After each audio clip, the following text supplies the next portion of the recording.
Microfone fechado, Clau. Boa noite. Boa noite a todos que estão conosco nesta terça-feira, dia 18 de agosto. Boa noite, Paulo. Boa noite, Léo. Boa noite, Cláudia. Boa noite, Léo. Boa noite, Claudinha. Boa noite, Paulo. Boa noite a todos que nos acompanham aí. Uma alegria, mais uma semana estarmos juntos aqui.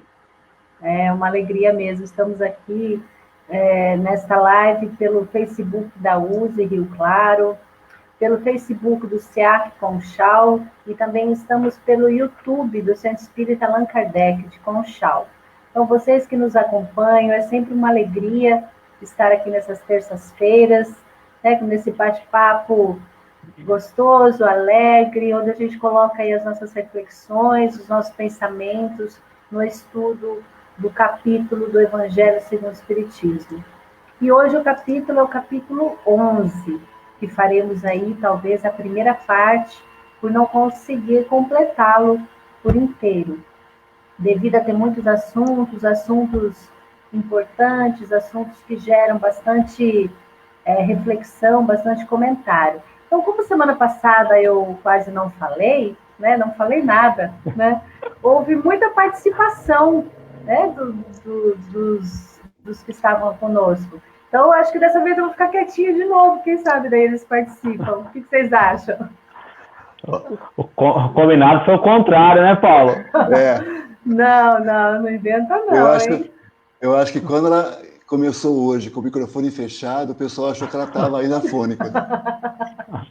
Não, já mas não sarou ainda? Já sarei, sim. Nós estamos aí com as nossas salas abertas no Facebook, né? Então, eu estou aqui com a Yuki. Boa noite, Yuki. Com a Beatriz. Com quem vocês estão aí? Eu estou aqui eu não estou vendo minha sala. Não. Opa, a minha está fechada aqui. Eu vou abrir, mas fechou, então... Tá, nós estamos aqui com a Daiane, com o Matheus. Um abraço para você também, Matheus. Com a Dalvani, com a Leila, com a Cleide. É sempre muito gostoso estar com vocês, com a Lu, que está vendo pelo YouTube. É sempre muito bom estar com vocês somam conosco, né? Então é sempre muito rico quando vocês tecem comentários do que a gente vai estar falando nesta noite.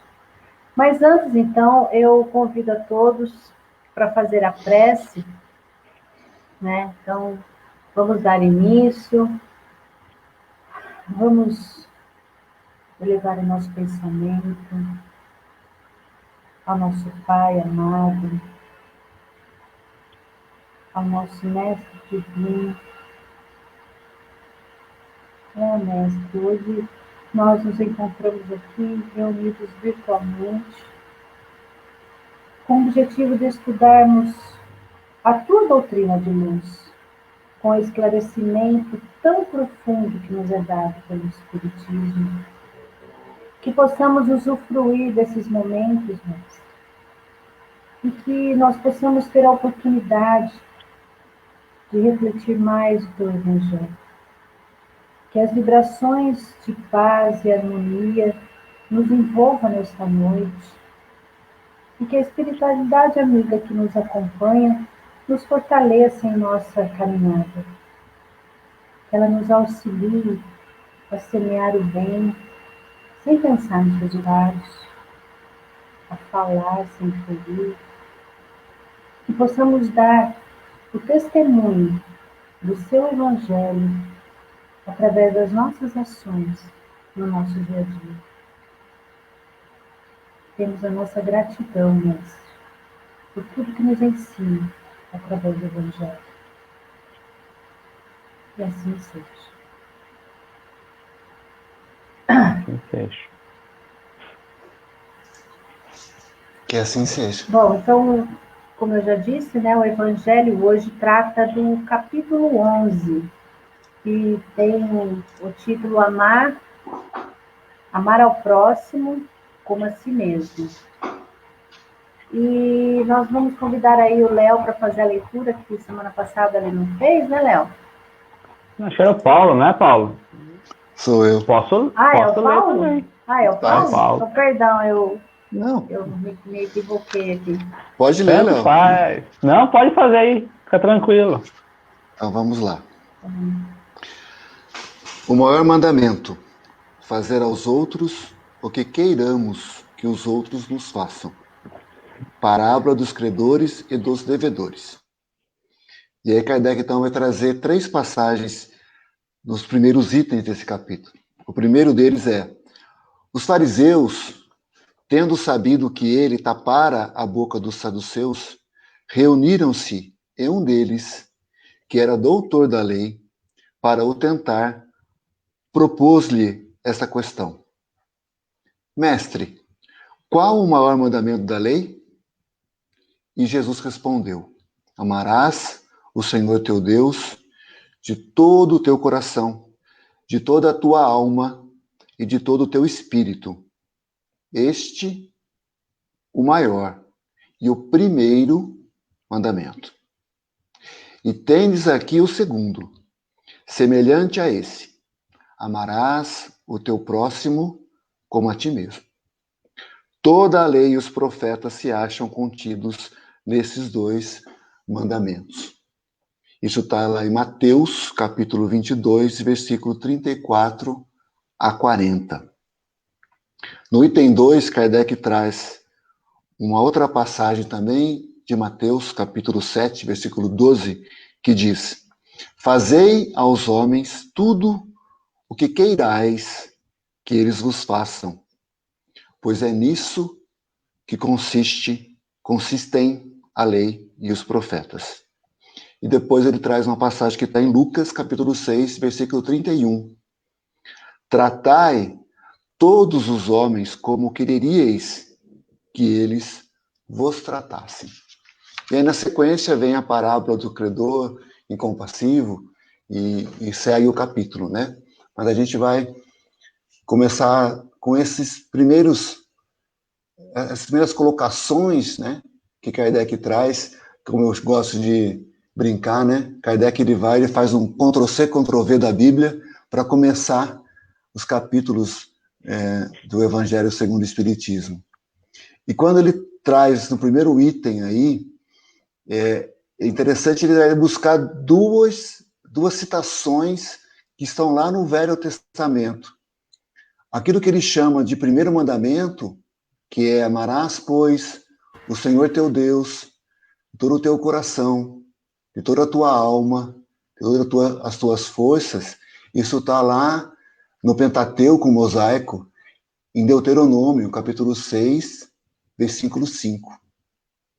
Que é exatamente a resposta que Jesus dá ao doutor da lei. Aliás, é a resposta que o doutor da lei dá a Jesus quando, antes de Jesus contar a parábola do bom samaritano, ele é abordado pelo doutor da lei, que pergunta como atingir o reino dos céus. E aí Jesus pergunta para ele: o que está escrito na lei? Como as lê tu? E aí ele vai citar exatamente Deuteronômio 6:5, não é? Amarás o Senhor teu Deus, todo o teu coração, de toda a tua alma, de toda a tua força. E aí ele acrescenta: de todo o teu entendimento. Aí isso foi por conta do doutor da lei, porque lá em Deuteronômio não tem a parte do entendimento. Talvez ele tenha colocado entendimento, porque Jesus questiona ele assim: o que está escrito na lei? Como as lê tu? Ou seja, uma coisa é o que está escrito, outra coisa é como que você entende e interpreta.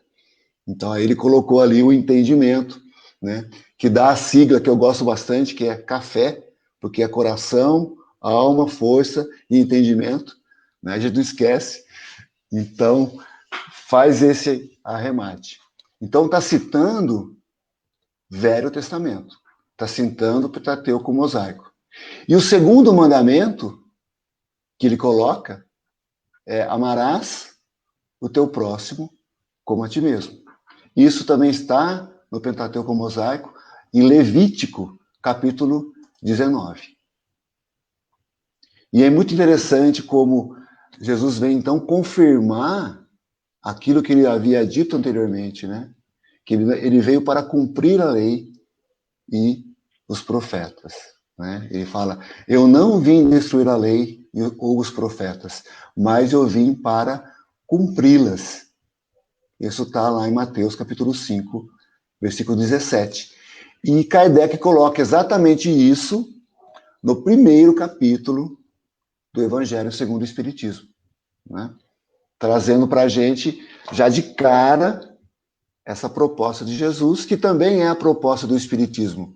Não vi derrogar a lei e os profetas de forma alguma. Então, é bem interessante isso. E também é interessante observar no texto, quando Jesus fala que isso resume toda a lei e os profetas.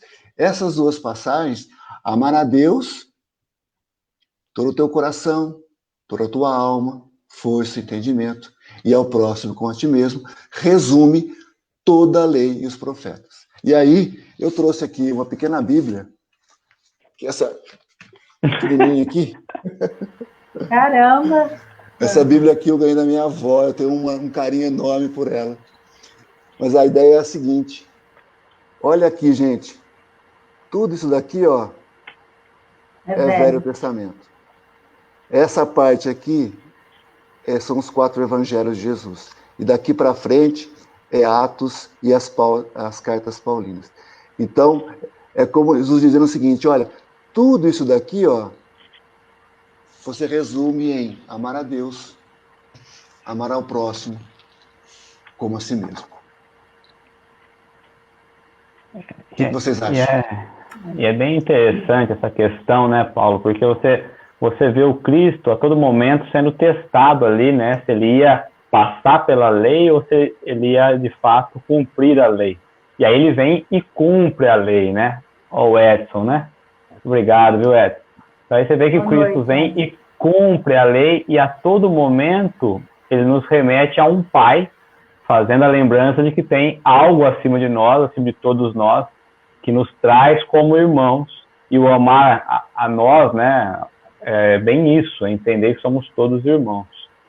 E aí, entrando um pouquinho, ele traz na sequência, já entrando um pouquinho na parábola, ele traz a parábola do credor incompassivo, né, onde existia um homem, então, que devia um certo montante em dinheiro, e poderíamos considerar que era impagável, né, e ele foi se apresentar, então, para o senhor que estava cobrando, e ele pede um pouco de paciência, que tenha paciência com ele, que ele iria dar um jeito de pagar.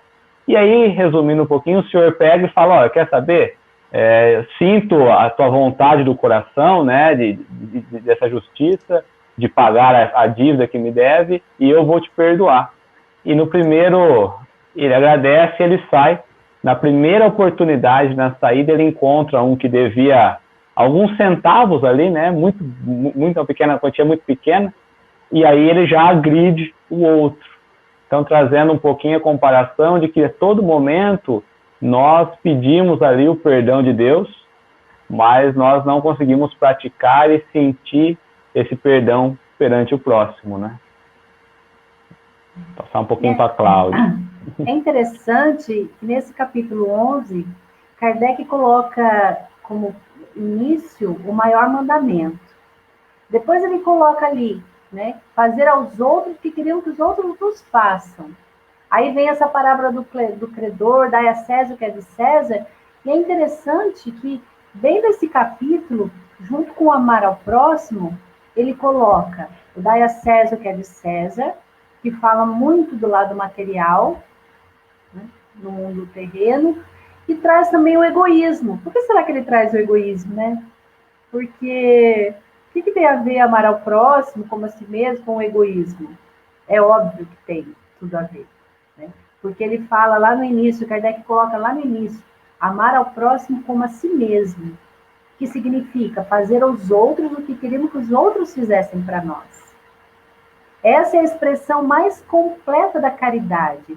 Aí a gente vai lá para o Livro dos Espíritos. A caridade. O que é caridade, conforme entendia Jesus? Por que ele falou isso? A caridade não é só a caridade material, como muitas pessoas conhecem a gente, né? Quando eu falo que eu sou espírita, eles falam, o espiritismo, eu acho legal, porque o espiritismo faz muita caridade, né? Então, às vezes, a gente é visto como a caridade, somente a caridade material. E não é bem essa caridade que eu vejo, pelo menos eu vejo que ele está falando aqui. É a caridade como entendia Jesus, que é benevolência para com todos, indulgência para com as imperfeições do outro e o perdão das ofensas. Tudo isso resume o nosso dever para com o próximo, para com a gente mesmo. Porque como é que a gente pode, como fala aqui no Evangelho, com que direito exigimos dos nossos semelhantes melhor proceder, mais indulgência, mais benevolência e devotamento para conosco do que temos para com eles?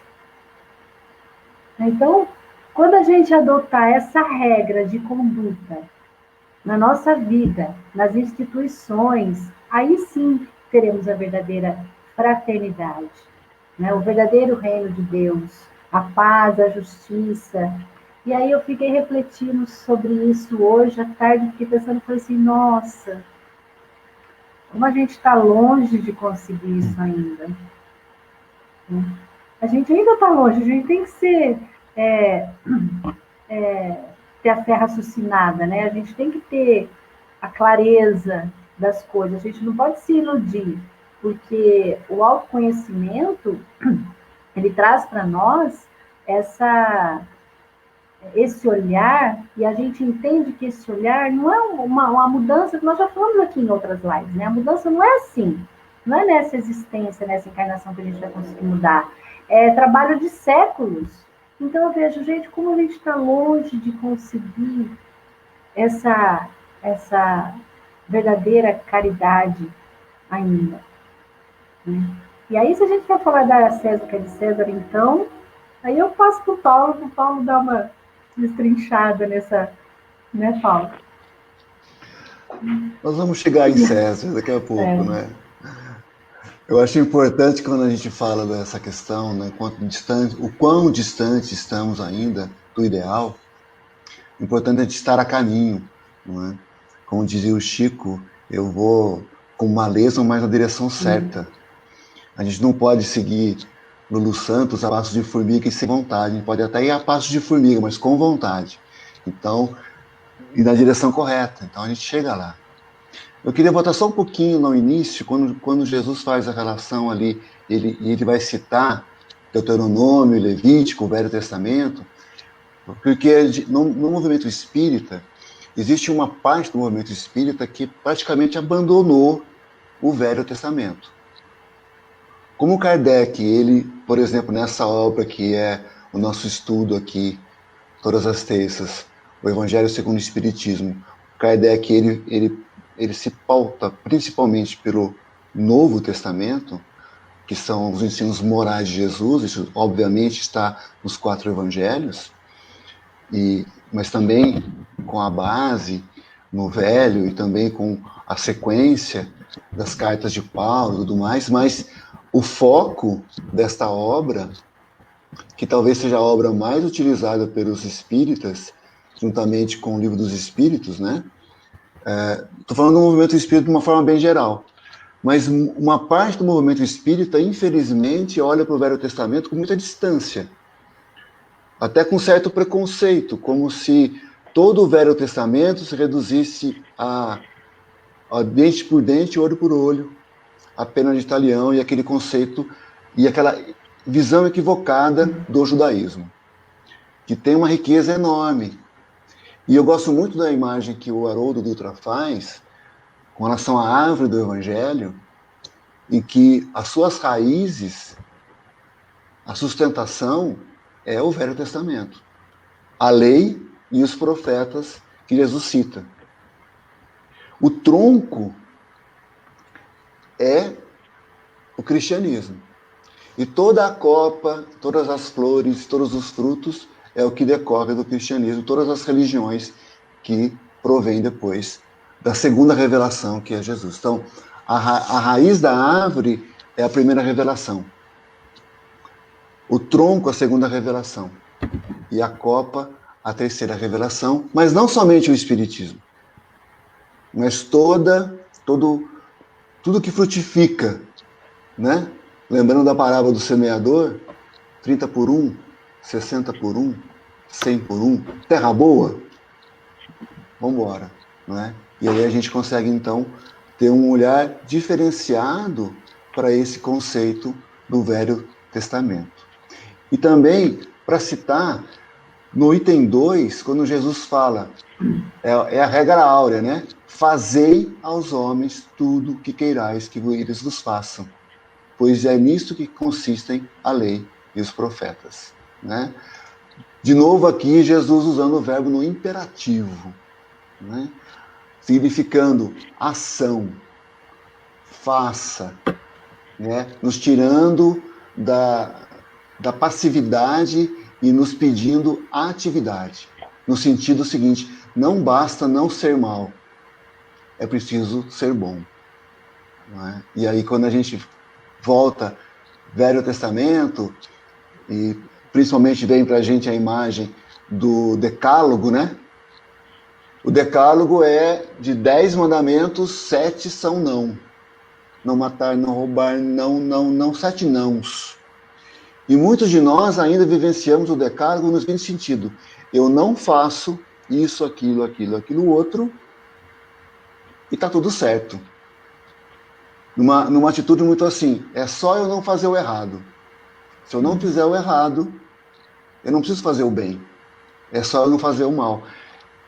Este conceito tem 2000 anos que está ultrapassado. E ainda nós vivenciamos ele em grande parte. Então a gente precisa repensar. Repensemos os nossos conceitos, né? E só para trazer um ganchinho um pouco antes, viu, Paulo? A gente vê dentro da doutrina, e é uma pena mesmo a gente ignorar essa questão do Velho Testamento e até do Novo Testamento. A gente vê muito o movimento se distanciando muito, né? Tanto do Velho quanto do Novo. E se nós defendemos tanto a fé raciocinada, né? Defendemos tanto a razão, se a gente for buscar, a razão está lá, né? A fé raciocinada nos leva de lá para cá. O Espiritismo é a chave, mas é a chave de alguma coisa que já existiu. Então nós não podemos ignorar tudo isso. E quando você falou do fazer e da regra áurea, né? Qual é a reflexão que nos fica? Isso não é nada novo. Todo mundo já sabia esse mandamento, né? A diferença é que Jesus não vem só falar como os profetas falavam. Dessa vez agora Jesus vem fazer a regra áurea, ele vem cumprir, né? Então ele vem amar o próximo também.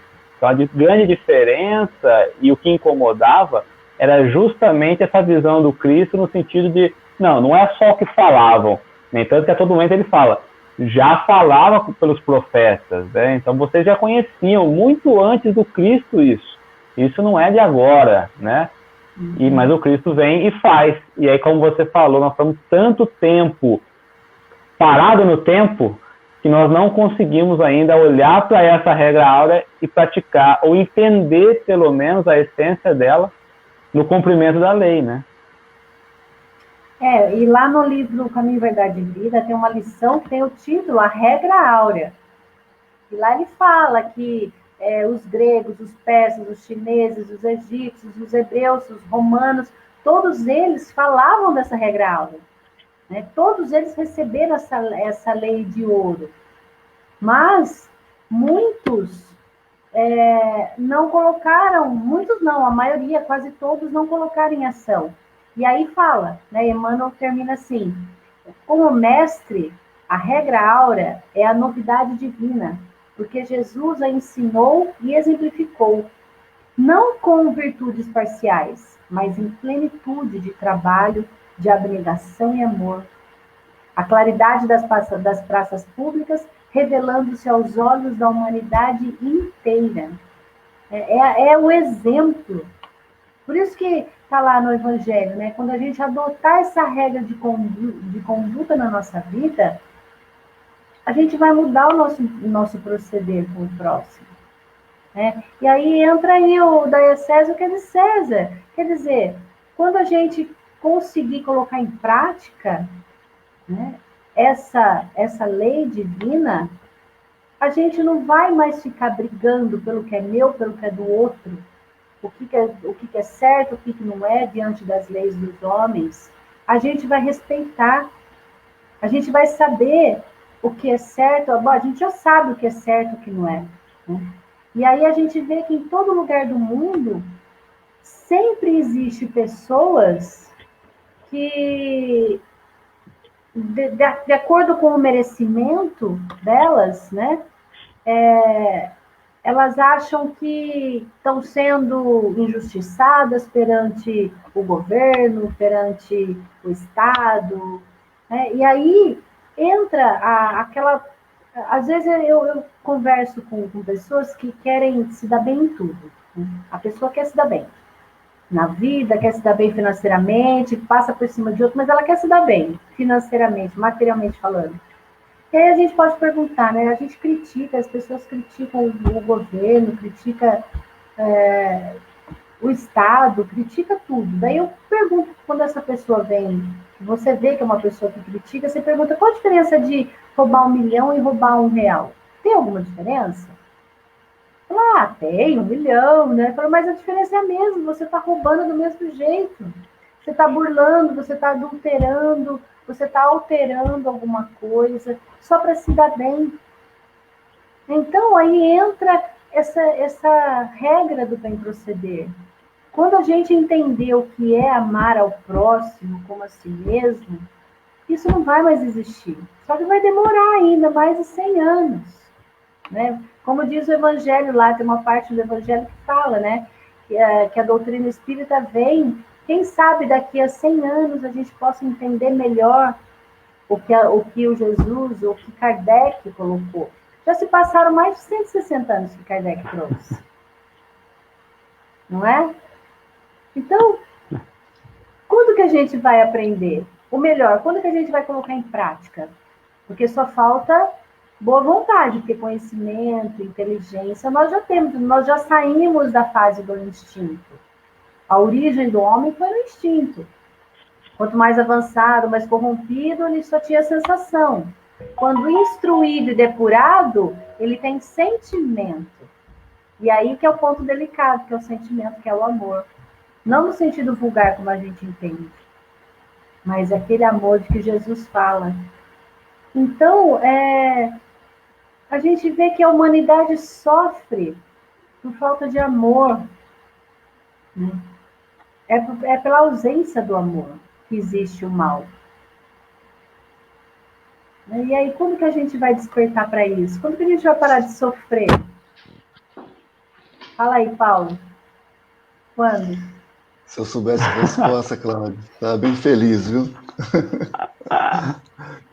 Quando nós nos convencermos, né, de tudo que a gente já aprendeu, nós já temos bagagem suficiente, como você disse, para fazer uma grande transformação nas nossas vidas. A questão é, por que eu não faço? Né? A gente já entendeu que a gente tem que amar o próximo, como a nós, como diz aqui a Daiane.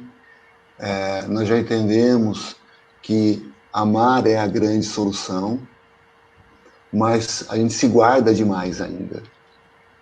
Né? A gente se guarda para as pessoas, nós nos guardamos nos relacionamentos. A gente age mais ou menos como uma pessoa que teve um grande amor e quebrou a cara e depois fica com medo de amar, porque quem será que eu não vou ser traído de novo? Será que eu não vou sofrer de novo?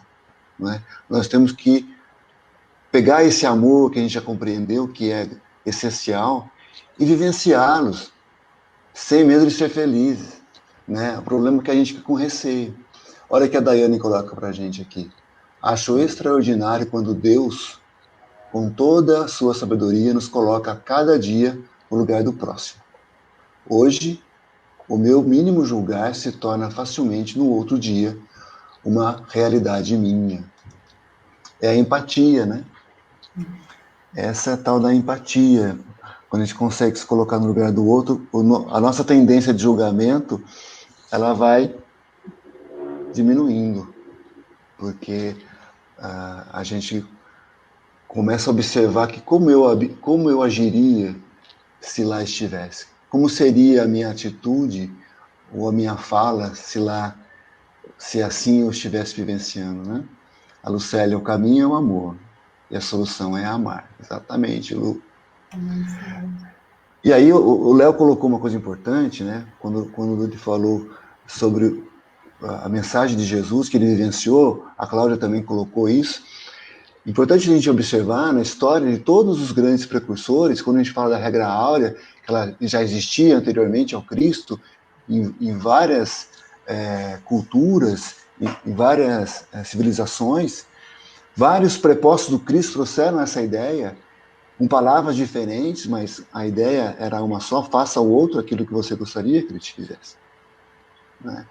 Agora, quando veio Jesus e exemplificou, vivenciou isso, ele criou seguidores. Porque todos os outros anteriores não tiveram seguidores como Jesus os teve, que se predispuseram a viver em função do outro mesmo, de ter uma causa. Então, a Casa do Caminho, por exemplo, é o primeiro grande resultado do ensino do Cristo e da exemplificação do Cristo, quando, olhando os exemplos do Cristo, ele se põe a fazer também. A gente pensar os precursores do Cristo, todos admiráveis, mas nenhum deles teve seguidores como Jesus os teve. Né? Então, é legal a gente observar isso, o quanto que o exemplo é importante. Como diz Emmanuel, palavras convencem, mas o exemplo arrasta. Então, é diferente. É diferente. É importante essa questão. Pode falar, Paulo. Não, vamos falar um pouquinho do Dai a César, do que é de César depois. Vamos. Eu acho que o grande problema é a questão da conduta humana, né, que a gente vem encontrando, porque a gente está sempre disposto a receber os benefícios, mas nós nunca estamos dispostos a olhar para o outro de fato. E aí nós esquecemos que no Sermão do Monte o Cristo vem e traz na oração do Pai Nosso lá, perdoar as nossas ofensas como nós perdoamos a do outro, né? Então é de fato se colocar no lugar do outro.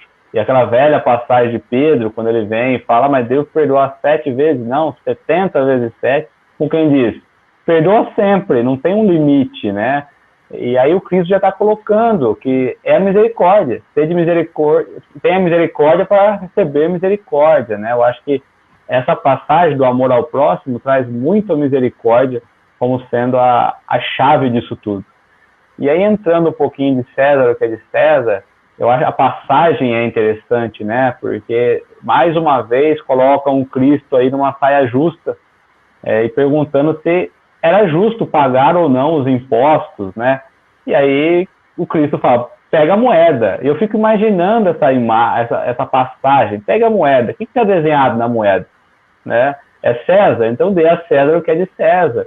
Mas é uma inteligência fora do comum. Nem se nós estivéssemos preparados e parados e soubéssemos o que ia acontecer, nós teríamos essa audácia, né? E essa inteligência que o Cristo teve. Então, dai a César o que é de César, né? E dai a Deus o que é de Deus. E aí ele faz mais uma vez a separação. Hipócritas, né? Porque a todo momento me tentam. Porque eu falo das coisas do Pai, das coisas espirituais, das coisas terrestres com vocês, né? Acho que é bem isso, né?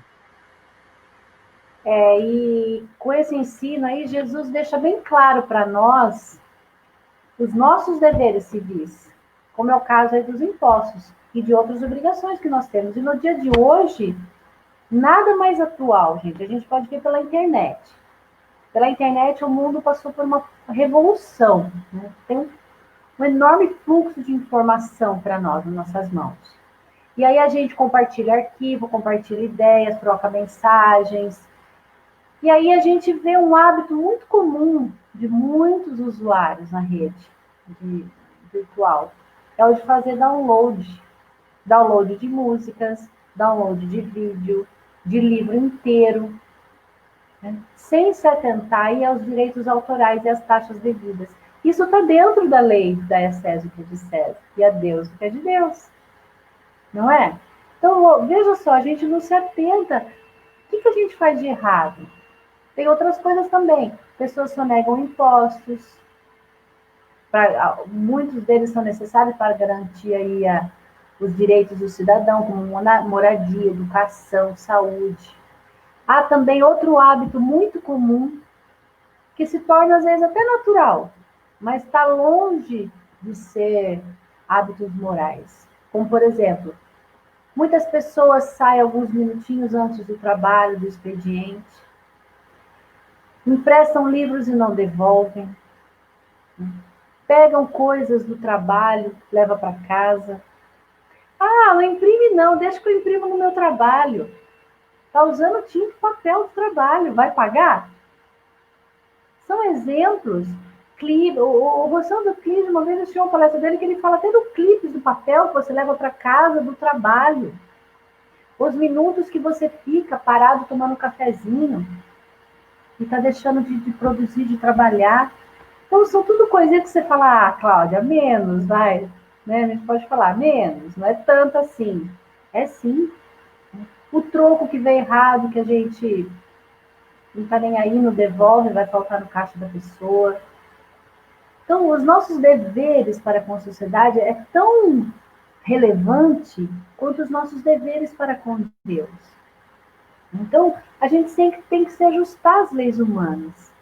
Como que a gente quer que a nossa vida vá para frente, a vida humana, né, se a gente não respeita? Como você quer que o nosso lado espiritual também evolua, se a gente não respeita o próximo, a gente não respeita as leis divinas? Não é ser tão rigoroso conosco, mas são leis humanas, são leis divinas, precisamos aprender a respeitar. A gente sabe o que é certo e o que é errado, mas a gente continua fazendo. E aí sofre as consequências dos atos, não é? Eu me lembro pelo menos uma vez por ano dessa passagem, Cláudio. Na hora de declarar o imposto de renda. Dai ao leão que é do leão, né? Dá do leão que é do leão. É justo, paga, tem que pagar. Né? Não é? Mas como é arraigado no nosso meio, né? O brasileiro tem essa permissividade, né? De como você falou, leva o papel sulfite da empresa, imprime lá na empresa, por que eu vou gastar dinheiro aqui? Né? E coisas do tipo. Mas eu queria voltar um pouquinho no que o Léo falou. Eu acho que é interessante a gente observar, e Kardec traz isso no texto. Ele explica por que é que, na verdade, era uma pegadinha, né? Eu costumo brincar que essa passagem, assim, Sérgio Malandro, devia ser uma reencarnação lá atrás de Sérgio Malandro, né? Depois ele voltou no século passado e criou a pegadinha do malandro. Então ele estava lá como fariseu, né? No iê, né? Ninguém merece pegadinha do malandro, hein? Brincadeira à parte, qual era o contexto, né? Mestre, é lícito pagar o tributo a César? Devo ou não devo pagar? Por que é uma pegadinha? Porque a gente tem que lembrar que o povo judeu estava dominado pelo Império Romano. E aí o Império Romano fazia o seguinte, olha, vocês podem continuar com a sua religião, você pode continuar com a sua cultura, mas dá imposto para mim aqui que está tudo certo. Eles queriam recursos, não é? E aí tinha os publicanos, que eram os cobradores de impostos. Né? E o povo não gostava nem um pouco de ter que pagar imposto. A gente não gosta de pagar para o nosso país, né? Imagina ter que pagar imposto para alguém de fora, né? É mais ou menos como se os Estados Unidos invadissem o Brasil, né? Contratassem brasileiros para cobrar a gente para dar o imposto para o tio Sam. A gente ia ficar feliz pra caramba. Né? A gente não quer pagar o imposto que é devido, que é para a gente, como a Cláudia falou, que gera recursos para serviços básicos. Se depois vai ter desvio, vai ter corrupção e tudo mais, isso vai para a conta de quem agiu equivocadamente. A nossa função é fazer a nossa parte, que é o dar a César o que é de César. Então, voltando, qual que era a pegadinha?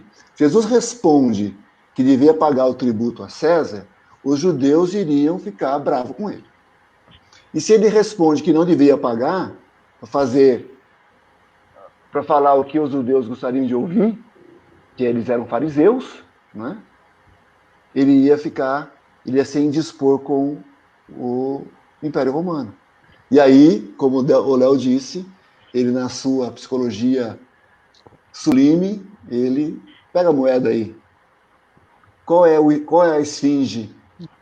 É de César. Então tá bom, então dá a César, que é de César, a Deus, que é de Deus, estamos conversados. Pegou o Sérgio Malandro, envelopou, né? Sérgio Malandro nada, tô brincando. Mas é isso, né? O quanto que às vezes a gente tem que trazer, como a Cláudia colocou muito bem, essa passagem para o nosso dia a dia. Ela tem que sair, né? Todo o ensino de Jesus, ele transcende aquele momento. Ele é algo muito maior. São princípios que nós temos que vivenciar. Princípios gerais, inclusive, de moral. Não é?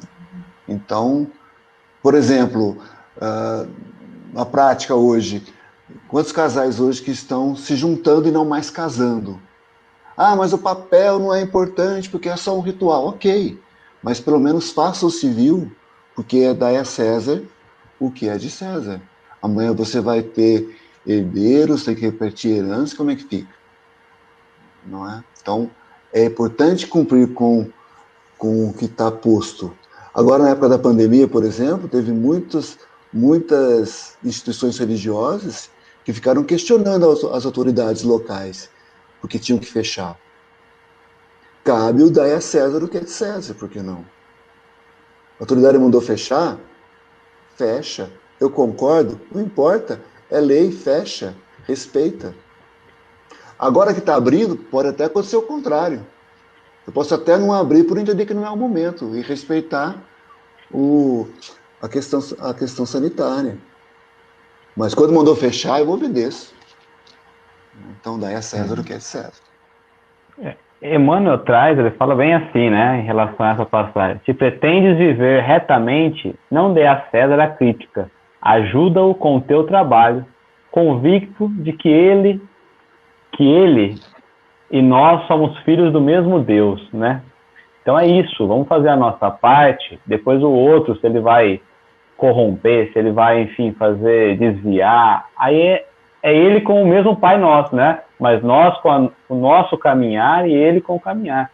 E aí, porque por vezes a gente nos pega falando assim, o Paulo falou, né, questão de, bom, vou pagar um tributo ou imposto a outro país, né? E aí me traz muita questão da localidade, da nação, das etnias e tudo mais. Mas qual é o meu próximo, né? A gente foi trazendo isso, né? Ou pensar em país, ou pensar em divisão, né? Como que é isso? E o Cristo vem trazer muito claro que não tem essa divisão. Então, é ser justo de qualquer maneira.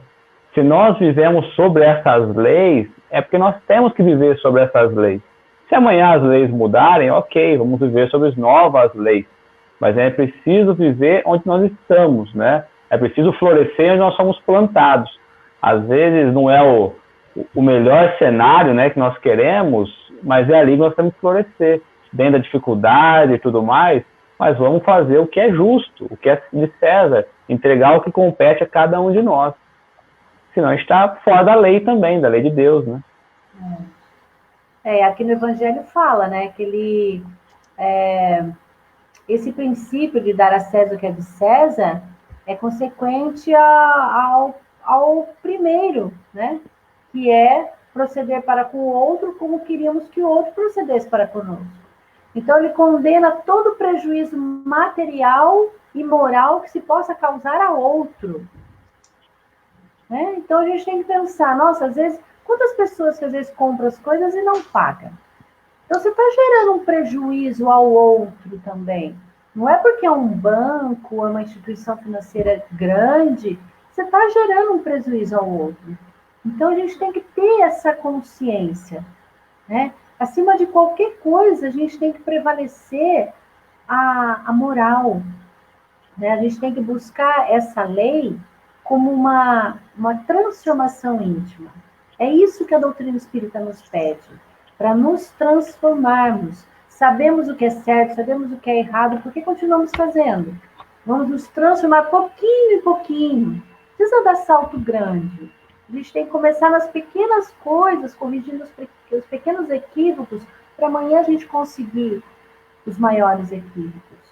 É nesse sentido que a transformação íntima trabalha, né? Identificar o que nós temos de ruim e ir trabalhando paulatinamente, conseguindo ir colocando água limpa dentro do vaso sujo, para um dia estar só água pura ali. É um processo trabalhoso. Às vezes, nem nessa encarnação nós vamos conseguir. Mas a gente tem que começar. Porque a partir do momento que a gente começa, a nossa consciência nos cobra. Fala, epa, eu não posso fazer mais isso. Eu não devo fazer mais isso. Nem tudo que é lícito me convém. Exato. Na sequência desse capítulo 11 do Evangelho segundo o Espiritismo, tem uma mensagem de Lázaro, que foi dada em Paris, 1862, que é o item 8 do capítulo. A Cláudia até citou um trechinho, né? Que ele começa o item falando assim, o amor, a palavra amor, né? O amor resume a doutrina de Jesus inteira, visto que é esse o sentimento por excelência. E os sentimentos são os instintos elevados à altura do progresso feito. Até pra gente fazer, eu até montei aqui, é uma fórmula matemática, gente. Tá aqui, ó, dá para ver aí? Não. Mas é uma fórmula. Sentimento é igual a instinto elevado. Opa, ó, sentimento. Sentimento igual a instinto elevado ao progresso realizado. Muito bem. É matemático. Se foi zero então, elevado, ficou na mesma, né? É isso? É o sentimento. Né? Então, e lá vai fazer um raciocínio muito interessante, que a Cláudia citou, né? Que todos nós começamos com o instinto. Né? No reino, a gente vê reino mineral, vegetal, animal, hominal. Começamos instinto. Com o tempo, a gente vai ganhando sensibilidade e sensações. Para, no final do processo, a gente chegar ao sentimento. Então, o nosso grande desafio é sair do instinto, chegar ao sentimento e trabalhar bem todo o período das sensações. Porque são as sensações que nos levam às paixões, e as paixões é que nos põem a perder. Né? Todos os vícios, todo o egoísmo está pautado muito sobre as paixões. Não é? Então, a gente tem que trabalhar isso. E aí, a música de hoje vem com base em Simão Pedro. Simão Pedro, outro dia eu vi ele numa live para os Amigos da Luz, que ele eu achei que foi o Simão Pedro. Eu falei, como que ele viu o Simão Pedro? Eu pensei que era o Simão Pedro da época de Jesus, você ia falar. Não. O Simão Pedro de Lima. Simão Pedro de Lima. Ele falou sobre a música Monte Castelo, da Legião Urbana, que eu amo essa música. E ele falou exatamente dessa relação entre o sentimento e as sensações que a música embute. E aí ele explica o porquê. Porque Renato Russo, ele vai entremear na música a primeira carta aos Coríntios de Paulo com Camões.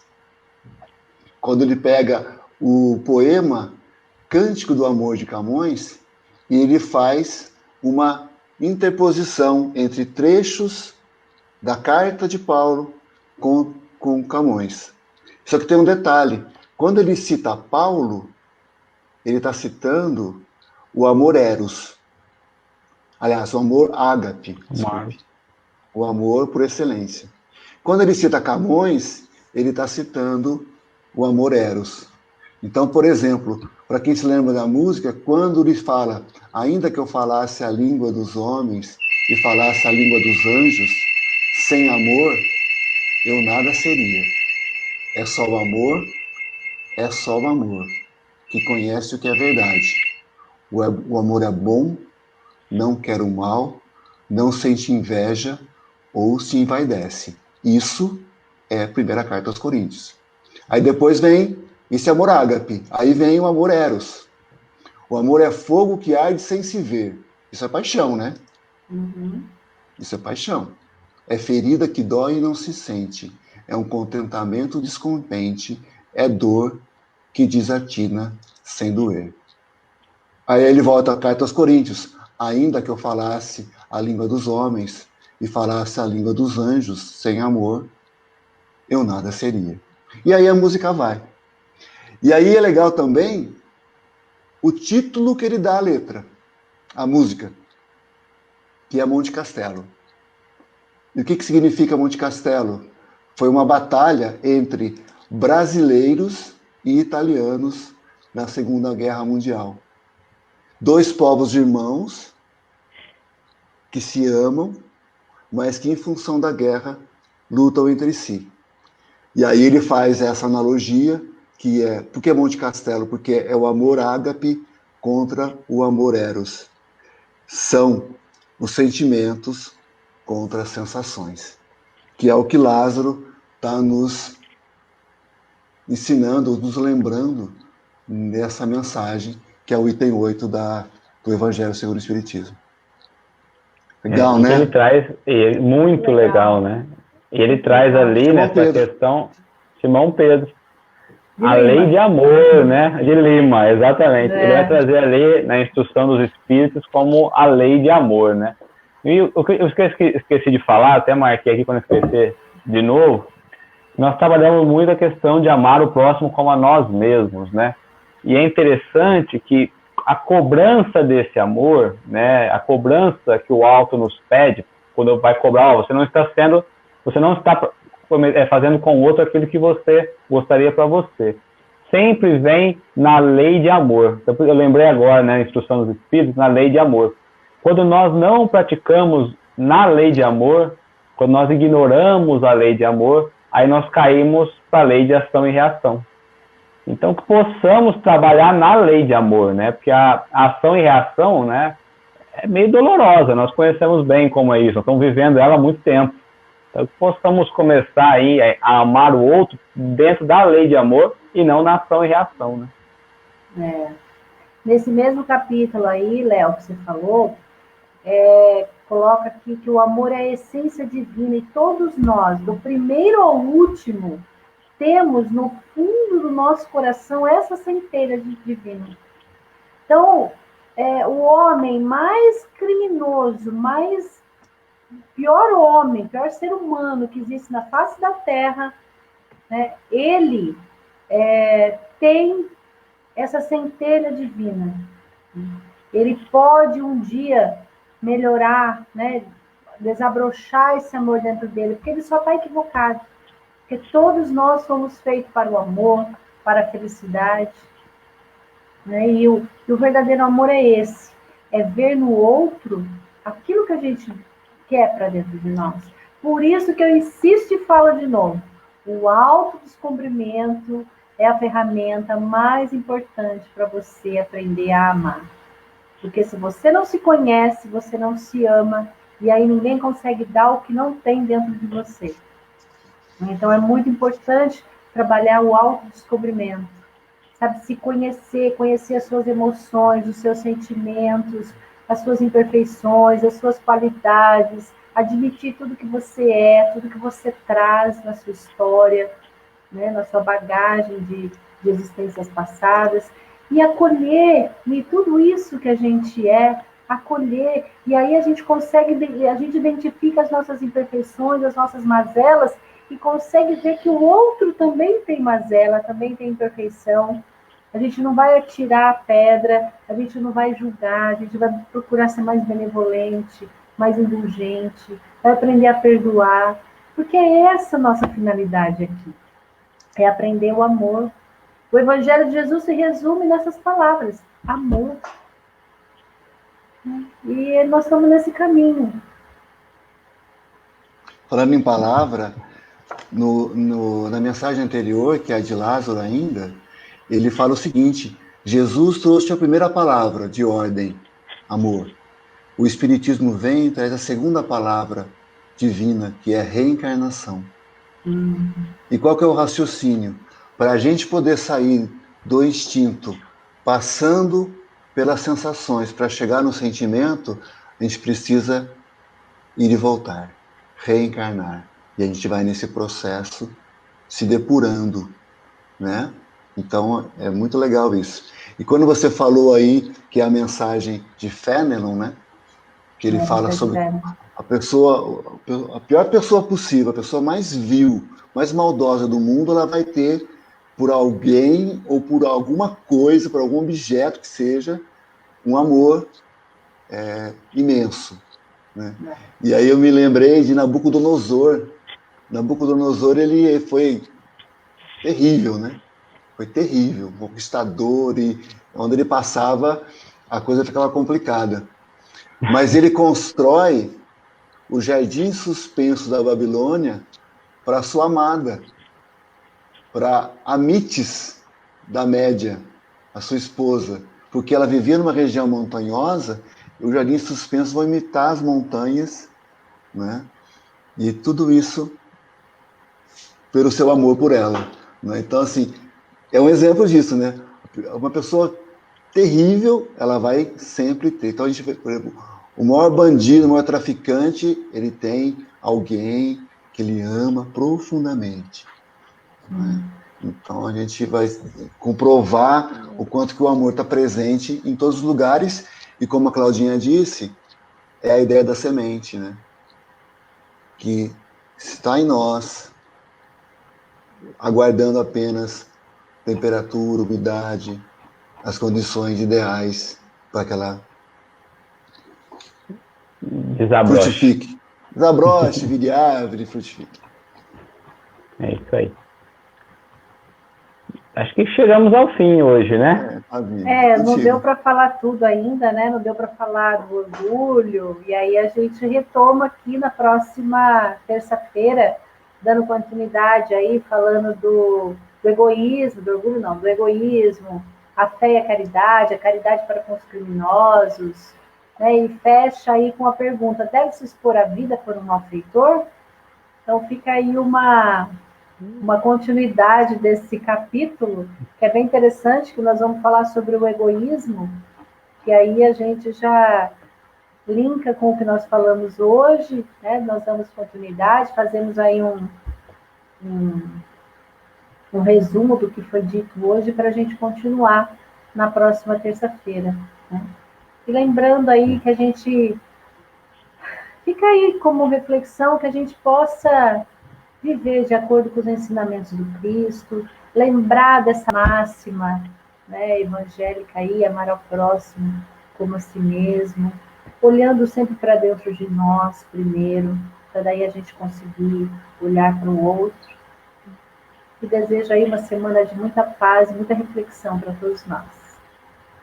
Muito obrigado, assim Claudinha. Obrigado a todos. Que assim seja. Obrigada a todos que estavam aí na minha sala. Nós estamos aqui com bastante gente, o Mário, Messias, a Margarete, a Beth, o Sandro Cossio está aqui, Nancy, Vanessa, Simone, tanta gente, não sei de vocês aí, mas aqui eu estou com bastante pessoas.